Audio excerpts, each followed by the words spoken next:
I see a little live Welcome. box. Yeah, welcome to the Steampunk panel discussion. We are very excited to be here. Um, I am Aurelia Marie Casey, and I have a steampunk story that's told in a very unconventional way. It's called the Avgardia Journals, and it's journals of people who happen to live in a steampunk world.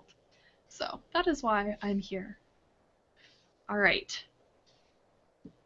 Anita, would you like to go next?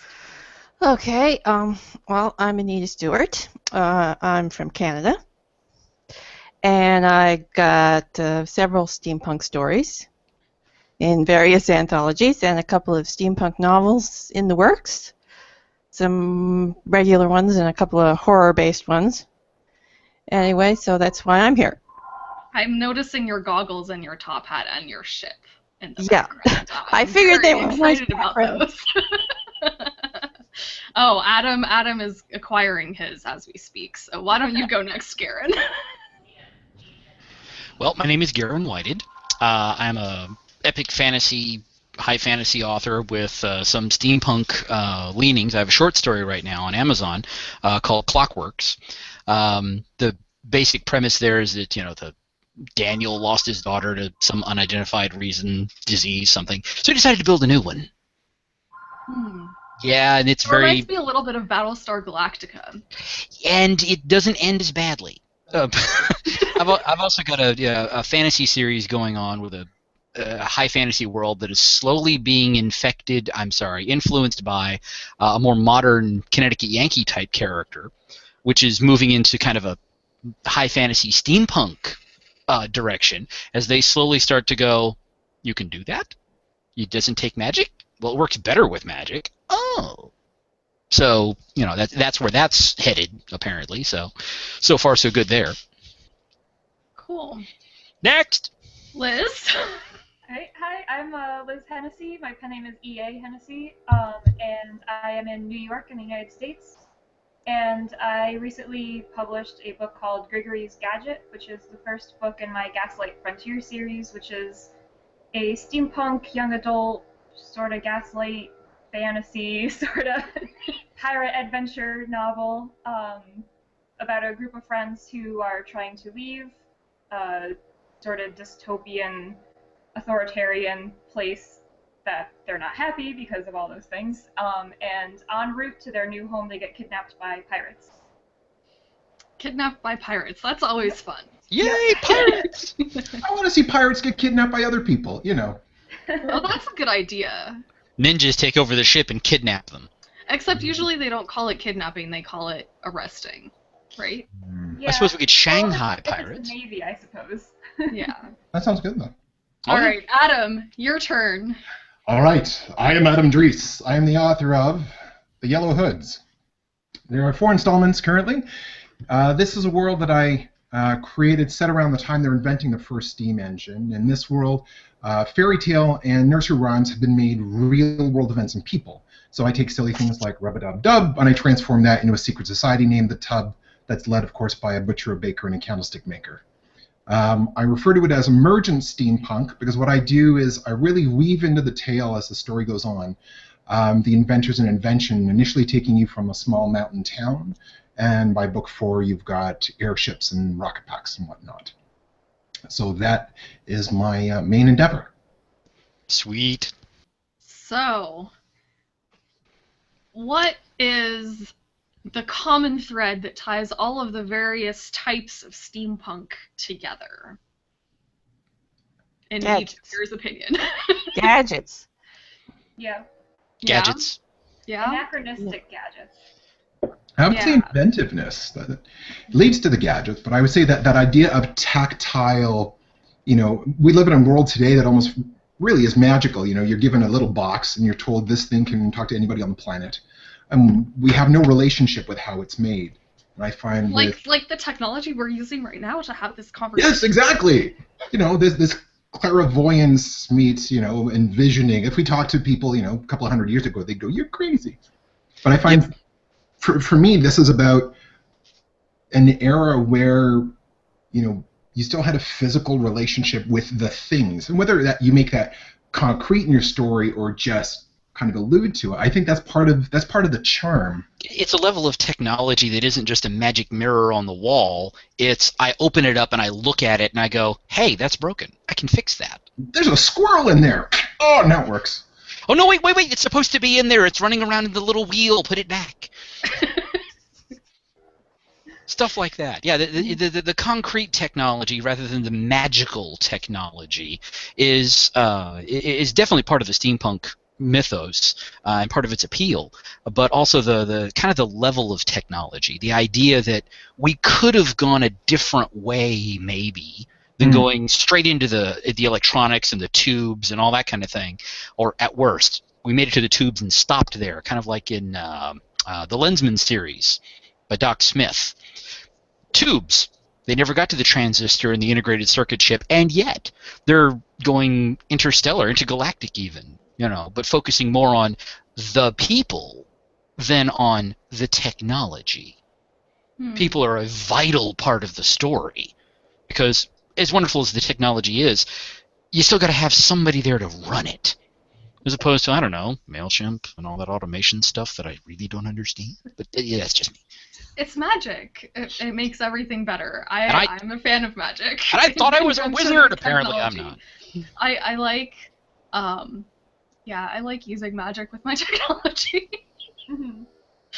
And I like the steampunk stories that sort of blend that together sometimes. Yeah, my novel that I'm working on is sort of half and half. It's got the steampunk technology, but it also has magic in it, because there's vampires and witches and all sorts of things, but they work hand in hand with the steampunk technology. Yeah. Which is more the fantasy steampunk. Yeah. Like there's the straight steampunk. Yeah. And which is just the sci-fi in Victorian era, and then there's the fantasy steampunk, which lends more to fairies and vampires and ghosts and whatever. I have this mental image of a jet-propelled broom.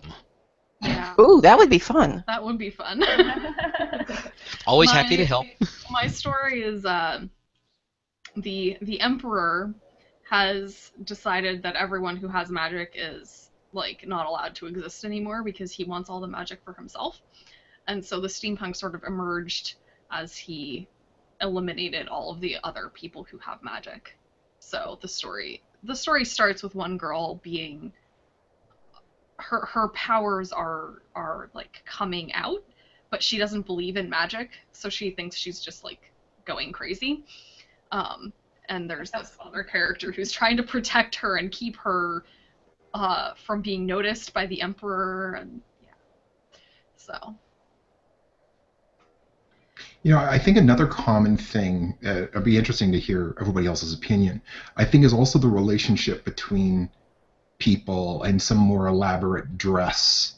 And, the elements of formalism that we get to bring back that we just don't have these days. Yeah.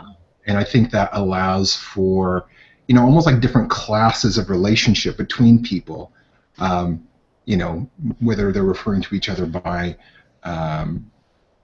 particular formal wording in addition to whether it's Mr. or Mrs. and Captain or whatever. But that idea that the language gets to be a little bit more flowery and a little more indicative potentially of your either lot in life or how long you've known that person. I'm curious to hear what everybody else thinks. I think frequently you'll find a steampunk story also possesses a certain element of politeness and etiquette that often seems lost in modern culture, where you assumed that the proper response was, why, yes, sir, regardless of the person's title or station or whatever. There's a certain romanticism about it to think that, back in the day, locking your door wasn't entirely necessary. They didn't have, in the 30s, many cars didn't have locks for the ignition. You pushed a button. But on the other hand, you just parked it and left it there, and it stayed.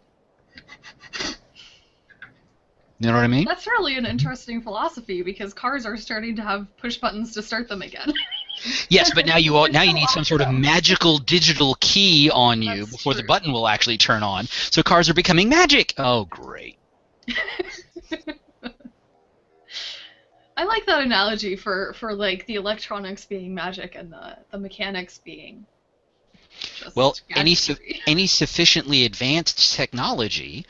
I mean, with the steampunk era, you could shovel coal into an engine and show somebody how the water boiled and moved the Yeah. pistons and all that kind of thing, and they could go, I get that.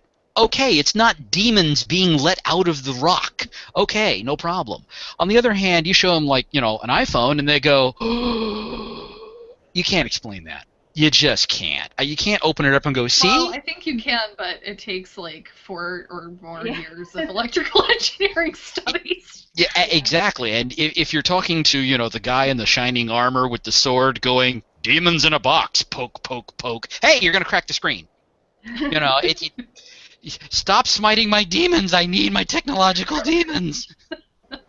There's a really interesting steampunk event in Troy, New York every year. It's a pretty young event.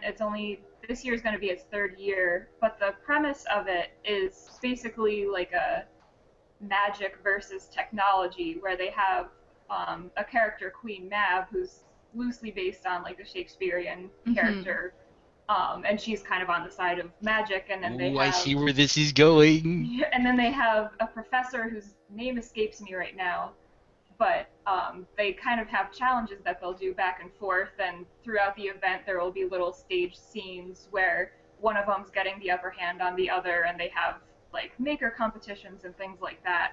So that's a really fun event to showcase kind of the balance between the idea of magic in steampunk and the hard science in steampunk. Yeah. So, what do you think the greatest difficulty is in educating readers about the technology? I would think it's, and every writer's going to make this choice with the story, which is how much are you on the side of the fantasy and how much are you on the side of science fiction? Because I find really when we're dealing with steampunk, you can end up on either side of those. Like in my case, I like to keep mine a lot more on the science fiction side of it. So, I like to work through for myself how could these things work, what rules of either chemistry or physics might I be playing with, and then I like to make the reader aware of that so they don't feel that it's magical in some way, or as I refer to derisively at times, the clockwork Star Wars. Victorian clockwork Star Wars. You walk in, you're not necessarily connected to the language. Everything's just flying around, and the author has told you, no, but it's all gears. Okay. But I mean, it's your choice. If you've got to be able to sell it, right? You've got to make it plausible, and you've got to choose that. And I find some of the things that come up in some of the steampunk stories that I've read is the author almost like they didn't make up their mind, and they kind of waffle back and forth. And I find that starts disconnecting me from the story because, well, you're going into so much excruciating detail about how the Zeppelin's working. Well, what about that weird, elevator you have that brought us up to the clouds that you just kind of skipped over? Of course, we all naturally know how that works. I think you've got to kind of rein yourself in and be consistent, or at least intentional. But that's just my 2 cents. Yeah, well, even when you're writing fantasy, you have to have some sort of a basic explanation for it, like magic, and you just can't say, oh, it's magic, and then poof, everything happens. Mm-hmm. If you're doing that, you're doing something wrong. Yeah. Yeah. Everything has rules. Yeah. Or otherwise. That's why I like writing about the characters who don't know what's going on, and then they're figuring it out as I figure it out. Yeah. I I had somebody ask me about a year and a half ago, to beta something for them, and I read it, and I said, look, there are these 2 or 3 things that I don't understand how they work. And they said, oh, well, I'm just leaving that up to the reader to figure out.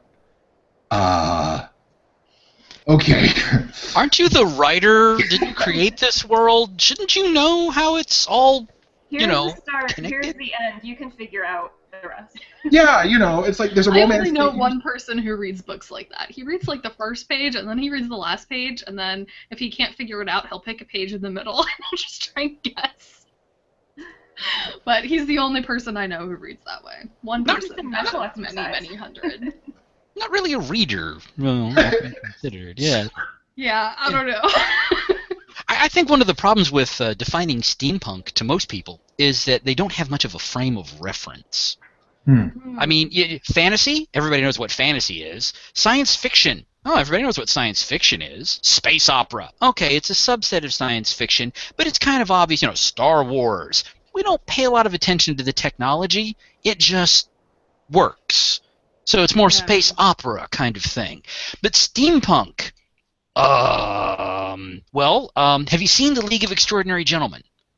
How about The Golden Compass? Or what was it, the one with Will Smith? Oh, I wouldn't have thought of the Golden Compass as steampunk. It has that kind of. It is, though. I mean, it does have that in it. It didn't occur to me because I read it as fantasy. Wild Wild West with Will Smith. Yep. That one. Another example that you can give to people, and if they've seen any of them, they go, oh, like that, huh?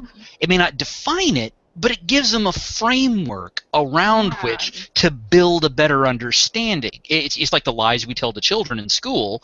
They're not ready for the advanced concept, so here's the basic. And then later you'll find out that's kind of wrong, but you needed to understand it better to work up to this. Right. And until we get, several steampunk novels out there on the New York Times bestseller list where everybody's reading them like Harry Potter, it's going to be steampunk? Is that the thing with the, big steam engines? It's like about railroads, right? No, it's not. It's yes and no. Yeah. So, what do you guys think about the role of airships in steampunk? Are they necessary, or are they just something that everyone likes a lot? They're vital! Absolutely vital! Well, okay, they do lend quite a bit of, characteristic flavor to a steampunk, kind of thing. Yes, I suppose you could get away without them, but every steampunk I've liked, there's been airships. Maybe just I think it's almost like a calling for a lot of the authors, right? It's like I get to bring this in. The question is when and how. We all kind of know it's going to show up. There's going to be an inventor somewhere in the story. We know there's going to be some I've got to fix this, it is not working element somewhere within your story or series, and then there will be the airship / Zeppelin / rocket air endeavor thing. Or the big airship battleships that are like trading broadsides as a climactic fight scene thing. Yeah, and they're of course, almost like dragons are to fantasy. Like you don't need dragons to have fantasy, but dragons are kind of what brings a lot of people into fantasy and get people really excited about it. Yeah, if you have an icon for various genres. If you have an icon for various genres, you've got the dragons for fantasy, you've got the spaceship for science fiction, and then you've got the Zeppelin for steampunk. So, yeah. Yeah. And they're fun. They are fun. And they're fun, yes. And I'm pretty sure all of us, as we're writing certain scenes like that, it's like, okay, and then they lurch to one side, and then we lurch to the other side. And then there's, can I include a Zeppelin anywhere in here? Where can I put a Zeppelin? I need an airship. They blow up very well, too. Oh, that's what, all of those Miyazaki ones, the animated ones. Like I'm forgetting what they're called. Steam Boy, that kind of thing. Castle, and oh my goodness, there's one with like a crotchety old lady who runs an airship, and I don't remember what it's called. My sister did not do her job with making me watch it often enough, clearly. But yeah, those are good ones for sort of explaining steampunk a little bit, because they definitely have the steampunk elements. Yeah. They might not be gears that are obvious, but they have it. Even Spirited Away does. And just one pet peeve for me. People writing steampunk, doing whatever, and they just stick gears on it and say it's steampunk. If there's a gear there, it needs to do something. It's not just there because we needed a rotating geary thing on the side of that. Why is it there? That's what annoys the fashion designer in me gets annoyed when you go on like Etsy or on Pinterest and you like type in steampunk and then it shows you pictures of things where they've glued gears onto it, but the gears aren't actually part of it. Yes, you have a gear. I like the watches where you can actually see the actual gears that are actually causing the watch to work. Yes, but you have a gear on your hat. What is your hat doing? What movement does the hat need to do whatever it is your hat is doing? It needs gears because it's doubling as a cuckoo clock, obviously. No, but I think, okay, so backing off as authors for a second, it's been interesting to watch, and in my case to join and partake in, watching steampunk as a subculture, right? Particularly in contrast to other subcultures that I've watched over the years, like goths and whatnot. Some of the things that I've found particularly interesting is people really being able to bring any mash or idea into it, and I found these groups to be extremely inviting, as opposed to other groups where it's almost like you need a, AAA plus level of purity or understanding of certain films or stories or whatnot in order to be able to be accepted. And I'm kind of curious what other folks' views on that are. Because, I mean, it is in and around steampunk, right? We help feed this. I think this comes back to the whole thing where most people don't really have a big frame of reference to define steampunk. It's more accepting because it hasn't been nailed down as into a certain sort of canon, if you will. The Lord of the Rings fantasy guys show up. They have the elven cloak. They have their copy of Sting. They've got the fake hairy hobbit feet for the kids, all that kind of thing. And if you vary from the books, you are anathema. Begone, unbeliever! Kind of thing. Okay? But steampunk's kind of like, you know what? This is cool. Let's go with it. Yeah, there's so many interpretations of steampunk too, and a lot of them get into multicultural aspects of it too. Because I've seen like ninja steampunk and Indian like steampunk and all sorts of things like that, and they love it. Like the groups, they just embrace all sorts of variations on it. I think that's one of the reasons I like steampunk so much is because it's so expansive and it allows you to kind of use your imagination at its fullest, as opposed to, I really don't know if I would like it as much if it got really solidly nailed down and put in a little box. I like the creativity. Freedom!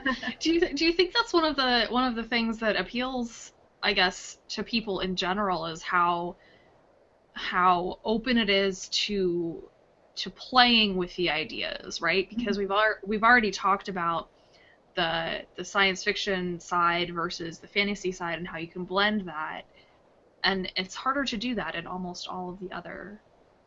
I mean, maybe you can do that a little bit in urban fantasy, but it's not the same. Well, I think it's part of the not being mainstream that allows it to have quite a variety of niches and pockets, and so you kind of have a softer take on counterculturalism within that. And I think with the groups that I've met and our local group here in Calgary, which are absolutely awesome, the Steampunk Assemblage,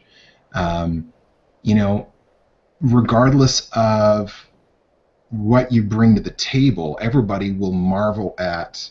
There was this one woman the other day. She had this amazing earring, and I have 2 earrings. So I had to know. I was like, where did you get that? And she looks at me, and like it was a name brand large store, right? She goes, if you can believe that, right? It'd be like going to Target, for example.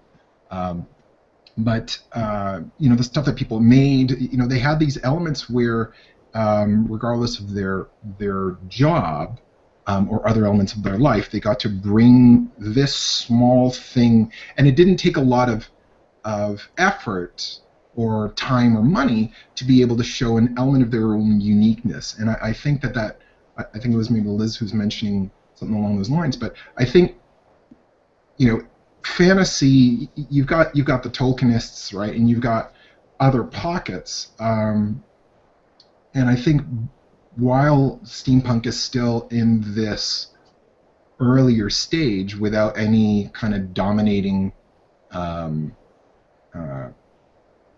series, let's say. It doesn't have a lot of small pigeonholes within it that you have to fit in.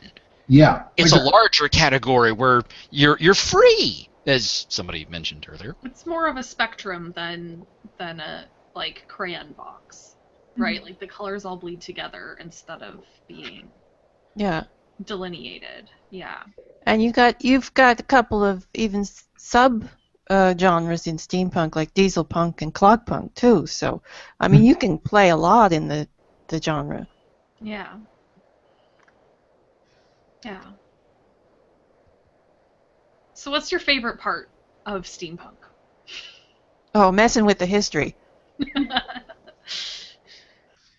That's the I love history. So just changing it up and putting things and making stuff, recreating the world the way you want it to be. Yeah. Or what? It was sort of like, I heard steampunk described as the history that never was, which is kind of the way I approach it. Yeah. Or the alternate history of some world. I would say also I also love history and alternate history and finding those points in our time or our history that you then have, whether or not you share it with the reader, but you've kind of gone back to that point and you took the left turn and you still try to show some parallels of potentially where we've gone, but you've just reinterpreted them in a different context. And for me, that architecture and complexity there, I love being able to do that and then bring hints of it into the storyline. So you're not necessarily throwing it right in front of the reader, making it a more challenging read, but depending on the type of reader, they might all of a sudden, realize, hey, wait a minute, if I just kind of turn my head to the left and right, there's all this stuff in play, and wow, I see how this all weaves together. Yeah, Go ahead.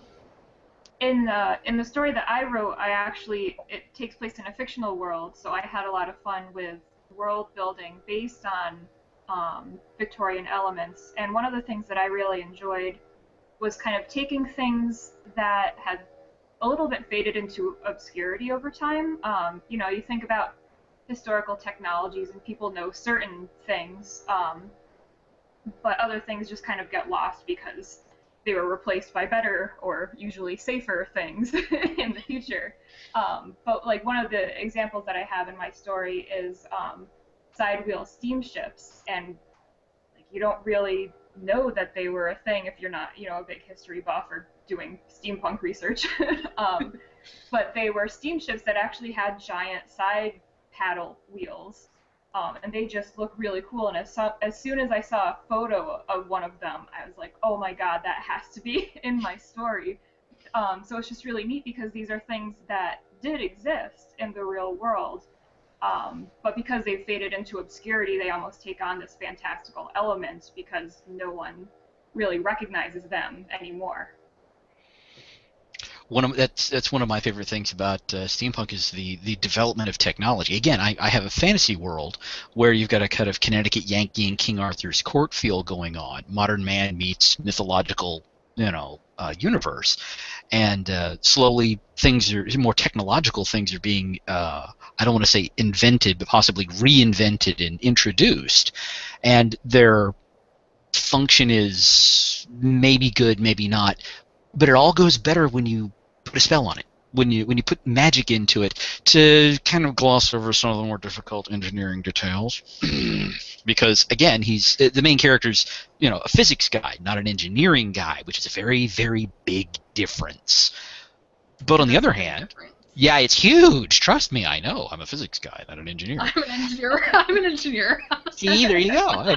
So he's developing these kind of non-magical, hands-on type of technologies because, well, if you're dealing with a roughly medieval world, the blacksmith has to pound out the thing you want him to build, doesn't he? Mm-hmm. You don't do that with, integrated circuits. You don't do that with LEDs. You do that with a push rod and with pistons and piston rings, and those are more important than you think. Hugely important, and so on. And I think my favorite part of this is, okay, what am I going to build next? And how is that going to change the face of the world? Maybe it's not going to move mountains, but is it going to cause people to go, wow, I can have clean clothes on a regular basis? Cool. I don't have to beat it on a rock? Sweet! And how does that change society? Yeah. Yeah. So that's one of the big things that I've been dealing with in the Yellow Hoods, which is also its own world.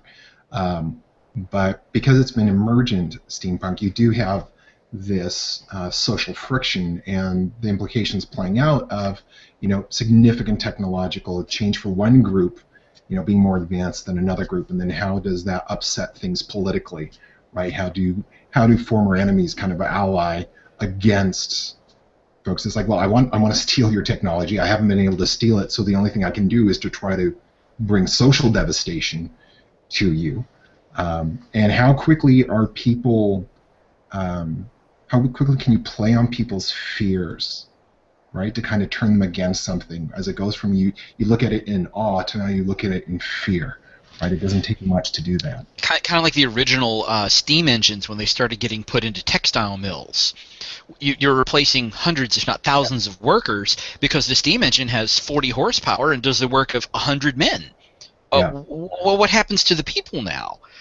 Luddites? We're throwing wooden shoes into the machines to sabotage them? All that kind of thing? Mm-hmm. Who's going to accept it? Well, the factory owners. Who's going to hate it? The factory workers, except for the highly trained and skilled ones who are maintaining the machines. Yeah. And it's really interesting to look at the social change that was happening in the Victorian period and to look at the social change that's happening now, because in the past 20 years we've gone through a similar radical shift in technology. So I think it's worth going back to see how they handled it and to see how maybe we can handle it better. Yeah, well, from a political standpoint, I'm looking at the fall of Rome, bread and circuses, demagogues rising to power, and how they handled it was, complete and utter collapse of their society. Of course, on the other hand, more recently, we have the whole, Nazi Germany, irrational hate for some particular religious group like Muslims, I'm sorry, Jews, and how they handled it, war with the rest of the world and utter devastation to their society. Wow, Yeah, that's depressing.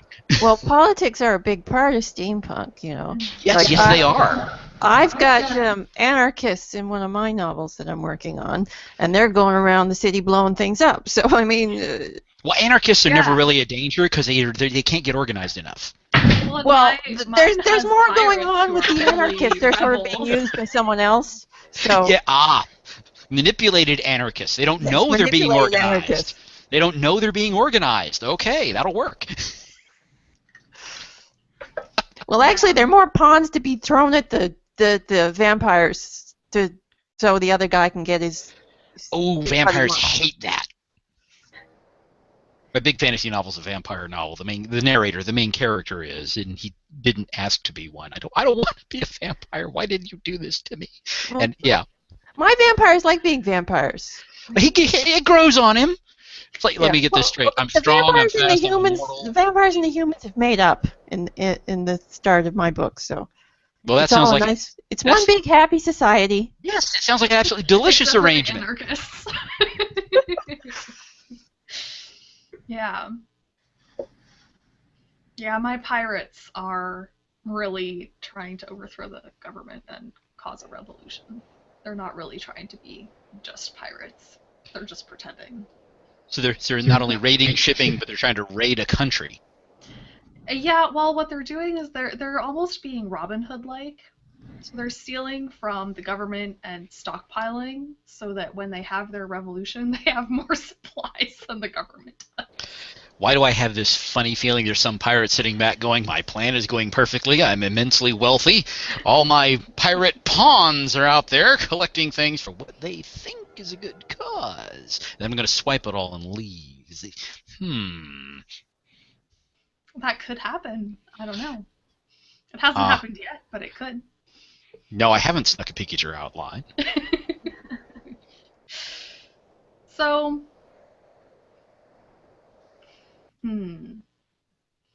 what am I going to ask next? I don't think anybody's tweeted me any questions, which is very sad. I like it when people... Ooh, someone put a question on Goodreads. That's exciting. Oh, she wants the name of that event that you mentioned, Liz. Oh, it is called, I think now they shortened it. I think it's just called The Enchanted City, and it's in Okay. Troy, New York.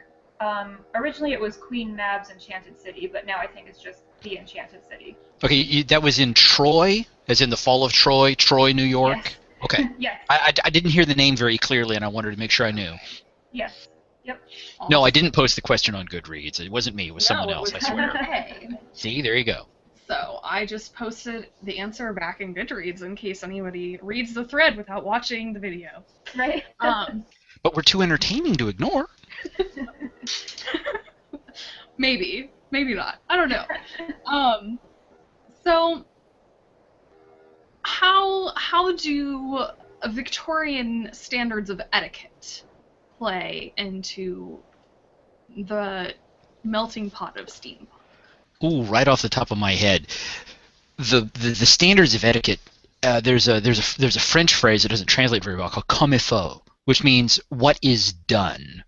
There was a certain level of just you don't do that, or you do this. That was just kind of understood. It wasn't written down anywhere, but a gentleman does not do insert something here. It's just not done, which kind of, in many ways, limits what a character can and cannot do based on their social standing.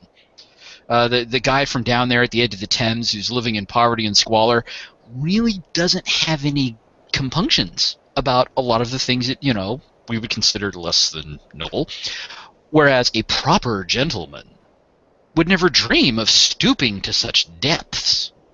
And, of course, if he does, then he's obviously not a gentleman, he's a villain. But even some of the villains, well, they don't think of themselves as villains. No one thinks of themselves as evil. They still might go, I have you in my power, and I can't do anything about it because it wouldn't be proper.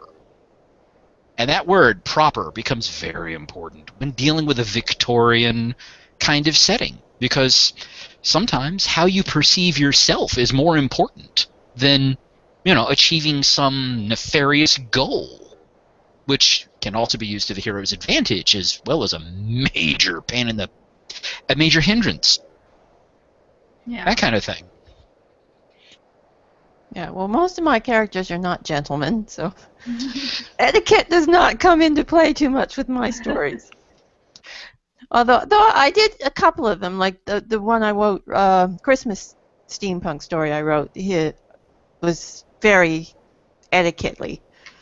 My character was very proper and a professor, and so, yeah, there was a lot of politeness in that one. But most of my characters are very underbelly of Victorian society. Mm-hmm. Yeah, same with my story. I mean, most of my characters are pirates, and the characters that aren't pirates are coming from sort of a lower class background, so they're not like the high society, proper gentlemen and gentlewomen type characters. Though in the sequel that I'm working on now, there are some of those higher society characters that I'm working in. So now I'm doing all of my research on proper Victorian etiquette so that I can work it in effectively. One of the things that I've been doing, and this comes to light in my fourth book and leading into my fifth, is dealing with a character you thought was a major villain from starting in book 2 and leading up to book 4, and then realizing there was actually somebody far worse who's at war with this person. They can't just kill them because that other person, the second character, is the head of a state. And so they have these rules of engagement, and let's call it the initial villain. I don't want to give names in case anybody's going to read and I don't want to spoil it.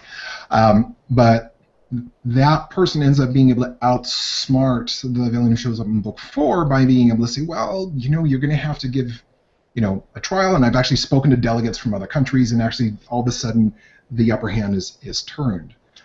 So I really have that political element of, I can't just walk up to you and assassinate you. And if others have known that I've taken you, well, then there's all these elements of decorum and expectations, and I think it was Garen's point about, those things that didn't have to be written. You just cannot treat someone certain ways without potentially getting a lot more backlash than you might be prepared for. Mm-hmm. So that's part of what I enjoy there. Whereas if you're writing kind of modern day, you don't have that as much. It's almost like, from nice sharp steps, you've kind of gone to just a slightly bumpy hill, right? Yeah. Slope in modern day. I always like sort of looking at how etiquette works for and against you sometimes. Mm-hmm. And how everyone assumes that, if you're proper, then obviously you're doing the right thing, but that's not. There's a difference between morality and etiquette, and I think that's fun to explore. Yeah, I'm writing a story right now that's sort of a parody of etiquette.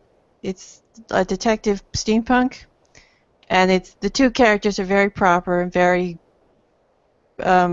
Victorian, but it's all kind of played for laughs too, in a way. So that can be fun too, to just kind of to have a little fun with it. Yeah. So, what's your favorite steampunk story that you've read or watched? I'm a big fan. I actually just finished the series a few months ago. But Gail Carriger, I think is how you say her last name. Her Parasol Protectorate series. Yes, I love those. Those are so fun. Yeah, and that's a good example of playing with the etiquette too. I mean, that's one of the main sources of the humor in that series is the etiquette and people tripping up on the etiquette. Yeah. That series is for those of you who don't know, the first one. Oh, what's the first one called? I'm blanking. Solus. Solus? Mm-hmm. Oh, maybe I'm thinking of her other series. Yeah, she also has what is it? Etiquette and Espionage. Yeah, that one. That one's on my to-read list. I haven't read it yet. That's the one I'm thinking of. So it's Etiquette and Espionage is this girl she's like 12 and she gets accepted into a finishing school and she no, I don't want to go. How can I get out of this? And on her way, she almost gets abducted by space pirates, airship pirates. And she gets to her finishing school, which is, of course, located on an airship, only to discover that it's not actually. I mean, it is a finishing school, but it's really like an assassination school at the same time. Yeah. That all happens in the first 5 feet. I didn't get anything. And then there's also vampires and werewolves, which are also fun. Oh yeah. And also have their own rules of etiquette, which is also fun. I find this finishing school highly entertaining, just on the concept of which fork to use for which meal and which one to stab people with. Is there a fork for that? You stab people with whichever one you have in your hand at the time. But if you're doing this at a meal, you have to use a fork that's already been used. Otherwise, you're not going to be able to use it later for the following dish. That is true. And it's important to know these things. But they might have taken away the fork already, and then what do you do? See, that's a problem. The other side, it is not proper to kill someone with something that is dirty. Dinner? Well, if you're at a meal, poison would be the weapon of choice. Or very sharp wit. Yes. Skinning someone with a sharp wit or a well-timed sarcastic comment, that's that can be deadly. On a national scale, of course, perhaps the other person only feels like they're dying inside, but still, yes. Here we are discussing how to murder people. No, we're writers. Seriously, we're writers. It's okay. You want the other hangout, which has definitely the horror writers. Those are the ones you need to watch. Yes. See, I don't think we have a horror one this time around. No, we do have a mystery one, but that's the closest we get. Yeah, mystery and zombies. Well, the mystery guys are just interested in how to cover up a murder, not creative ways to kill someone. Oh, I think there's both sides of it. Of course, on the other hand, the mystery writers would be the ones that would be the hardest to nail. Can you prove that? Well, that's true.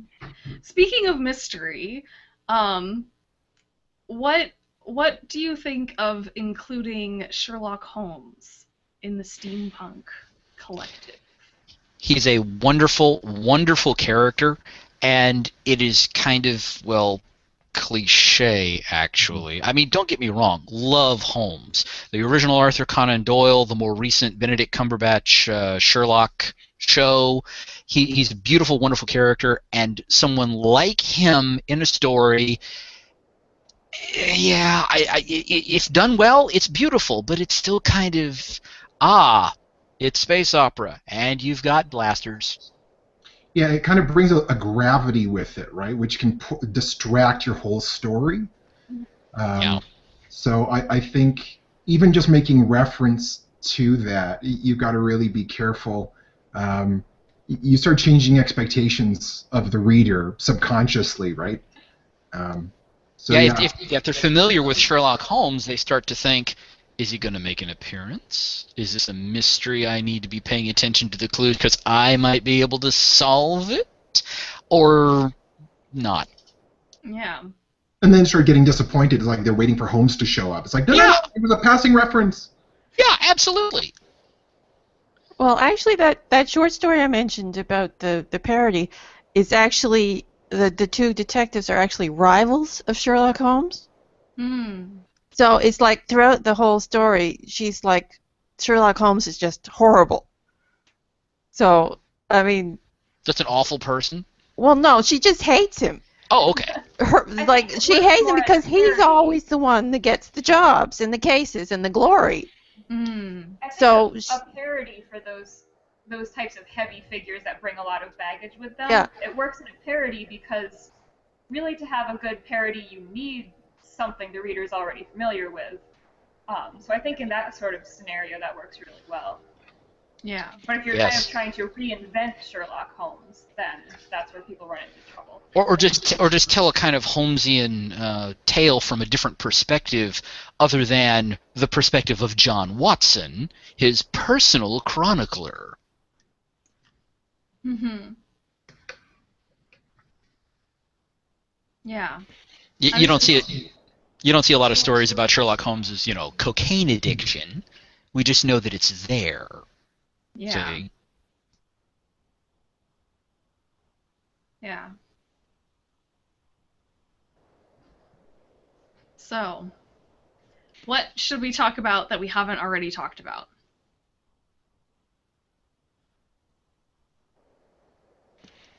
Tesla's steam turbine. Okay. What about the Tesla steam turbine? It's actually a rather one-sided conversation. Well, my thought is it's a relatively simple idea. Once, Tesla came up with it, it was like, oh, wow, that seems so obvious now. And it works so well. I love it for steampunk. I mean, big honking pistons and so on, clanking back and forth, very appropriate in many settings and technological settings. And then you get this small, compact, high velocity, high horsepower, super efficient thing that involves a bunch of rotating discs and steam fed in one end and out the middle. It's like, wow, that's impressive.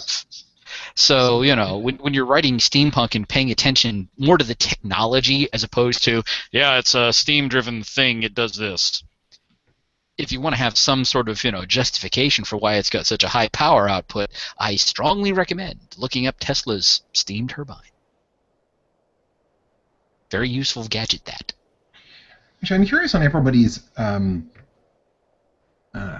if you've been seeing greater steampunk fluency or at least recognition of the term, because as I've been doing book signings and events over the past 2 years, I've noticed that ratcheting up every couple of months notably, right? So I would say like in April 2014, when I launched my first book, there was some amount out of the masses that were going by, and then by this time last year it was notably higher, and now I have quite a few people not needing explanation of the term and actually them giving examples. Oh, that's like this series, right? And these are range from kids all the way up through grandparents. So I find that kind of interesting. I don't know if that's localized so much. I wonder how much that has to do with Cassandra Clare, because her main series is urban fantasy, a young adult urban fantasy. but she has a prequel series that's set in Victorian London. And like it's called The Clockwork Princess and The Clockwork Prince. And so I'm wondering if that has anything to do with it. I mean, I don't actually know the answer. I don't know. Nobody's actually brought her up. I'm curious. I don't know if anybody else does events and signings, or if you're very involved in forums or whatnot. But I'm curious if you've seen kind of a higher recognition of the term among people who wouldn't have said it, say, a couple of years ago. It's been a growing thing over time, because basically I think it's because steampunk is just a wonderful genre, and as people discover it, they go, oh wow, this is cool, and it kind of spreads its awareness, because again it is a cool kind of genre. So inevitably it's going to continue to spread, and people will become as familiar with the idea of steampunk as a genre as they are with fantasy and science fiction and historical and romance and whatever else. It's just a matter of time. And the more really cool steampunk we get out there, good going, Adam, the more people are going to recognize it as I don't want to say a serious form of literature, because that would imply that people don't recognize it as they'll be more familiar with it. They'll recognize it on sight in that sort of recognition. I see it, I know it. Steampunk, and the word will exist in the consciousness of people as much as fantasy, high fantasy, epic fiction, blah blah blah. Yep. Yeah, there's a bigger online presence too for a lot of steampunk groups, because you can see it on Facebook. There's several steampunk groups on Facebook, and on Pinterest too. There's a lot of steampunk boards. Yeah. So that might be part of it as well. I think there's also a lot of video games that are steampunk worlds. But I'm not a gamer, so I don't know anything about them. Well, with nods to it, but I think I can only think of a couple that went really hardcore to really offer kind of the full-on steampunk experience, instead of having elements that were nods to it. So like if you kind of knew steampunk, then you'd say, yeah, this game definitely kind of fits within. But if you weren't familiar with it, I don't know if it would necessarily have brought you to know about the genre. Mm. Oh wow. Because now at the time. Yeah, so we only have a little bit left, but I'm just curious how can we help more people discover the genre? Write more books. Yeah. Yeah, I was just thinking that, like, write more steampunk books, yes. That works. Yeah. One of the things that I've done with most of my other stories is I've also included links in the back of ebooks, for example. You've just finished reading an ebook. Here are the links to my other stories, and that includes the one steampunk short story I've actually got out there. And I'm not telling the readers that we're moving into a steampunk kind of environment from high fantasy into low tech here. They'll find that out on their own. But still, just cross-referencing and there's a word for this. It's not cross-referencing. Cross-pollinating? No, that's not it. Yeah, there it is. Thank you. See, I need a marketer. I really do, because I suck at this. But yeah, cross-promoting and cross-marketing across genres.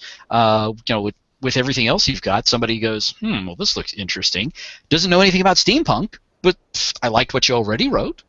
Okay. So, like, if you wrote a contemporary romance and then you had a romance that happened to be steampunk as well. See, there you go. Introducing your romance readers to the romance because, you like that romance, so you'll like this romance too. And then they read it and then they like... It's still a romance, it's just in a different setting. So you're starting to take the nefarious villain approach. Like, hey, you like this? I got something a little bit similar. I got something a little bit similar to that. Now, I don't understand what I'm reading anymore. Who am I? I glued gears to the side of my head. What have I done? As long as you get the rest of the ensemble, you're good. Hey, what can I say? Where else can you, sell people stuff where they're going to sit in a dark room and hallucinate vividly? Oh, like the author.